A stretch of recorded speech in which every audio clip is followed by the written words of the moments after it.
نحمدہ ونصلی ونسلم علی رسولہ الکریم، اما بعد۔ منا، اسی طرح مزدلفہ اور عرفات حج کے دنوں میں خوب بستے ہیں، اور ماشاءاللہ بہت سارے مناسک ان سے متعلق ہیں، تو حاجی حضرات وہاں جاتے ہیں، اپنے سارے معاملات اچھی طریقے سے مناسک ادا کرنے کے بعد پھر واپس مکہ کی طرف آتے ہیں۔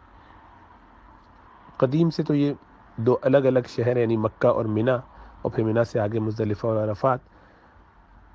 لیکن پچھلے کچھ عرصے میں مکہ کی آبادی بڑھتے بڑھتے، ظاہر بات ہے جب شہر بڑھتے ہیں اور پھیلتے ہیں تو آبادیاں بھی بڑھتی ہیں، تو وہ ان کے آؤٹسکرٹ میں اور ان کے جو سبربز ہوتے ہیں، ان کے علاقے جو باؤنڈریز ہوتی ہیں شہر کی، فنا جسے کہتے ہیں، اس میں بھی لوگ پھر رہنے لگتے ہیں، تو اس میں بھی گھر ور بن گئے، لوگ رہنے لگے، تو آبادی بڑھتے بڑھتے اب وہ منا کے بارڈر تک آ گئی ہے۔ تو اس طرح یہ منا تک مکہ کی حدود وہاں کے لوکل لوگوں نے شمار کرنا شروع کر دی ہے۔ تو اس بنیاد پر علماء میں دو رائے ہوئی کہ کیا اس کو ابھی ایک شہر سمجھا جائے، مکہ کو اور منا کو، یا یہ ابھی بھی الگ الگ ہی جیسے قدیم سے سمجھے جاتے تھے ویسے ہوں گے۔ تو ظاہری بات ہے ابھی شہر کی اور بہت ساری چیزیں بھی جو چاہیے ہوتی ہیں، اور بہت سارے ایشوز ہوتے ہیں جس کی بنیاد پر ان کے درمیان اتصال ہو سکتا ہے، وہ بھی سب کچھ تو نہیں ہوا، لیکن بہرحال چونکہ عرف میں وہاں کے مقامی لوگوں نے مکہ اور منا کو ایک ہی سمجھنا شروع کر دیا، تو وہاں کے لوگوں کی رائے بھی یہی ہے، اور ہمارے یہاں بھی دارالعلوم کورنگی کے یہاں کی رائے یہ ہے کہ یہ اب ایک ہی شہر ہے۔ چنانچہ اگر مکہ اور منا کے قیام کے دوران 15 دن کوئی رکتا ہو تو ایسا شخص اب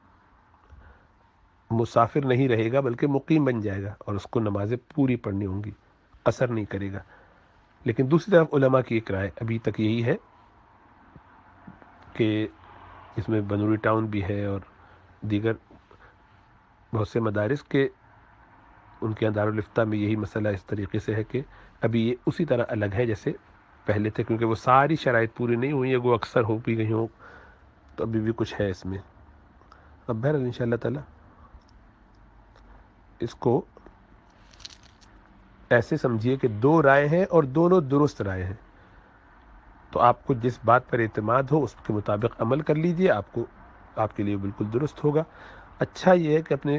معلم استاد جو آپ کو حج پہ یا عمرے پہ لے کے گئے ہیں ان کے مطابق چلیے، وہ آپ کے کیمپ والے جس طریقے سے کرے ویسے کر لیجئے۔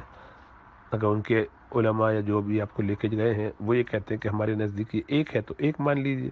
اور وہ کہتے ہیں کہ نہیں الگ الگ ہے تو اس کو، اب تو ظاہر بات ہے آپ وہاں نماز پڑھیں گے تو اپنی تو پڑھیں گے نہیں، نماز تو آپ کو وہاں پہ امام پڑھائے گا،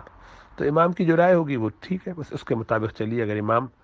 نمازیں جمع کر کے یہ نمازیں قصر کر کے پڑھ رہا ہے تو آپ بھی قصر کر لیجئے، اور اگر وہ الگ الگ یہ پوری پڑھتا ہے تو الگ الگ پوری ہی پڑھیے۔ ہمارے ہاں جمع کرنے کی اجازت نہیں ہے، تو اگر وہ اتمام کرتا ہے تو پوری پڑھیے اس کے ساتھ، اگر وہ قصر کرتا ہے تو قصر کیجئے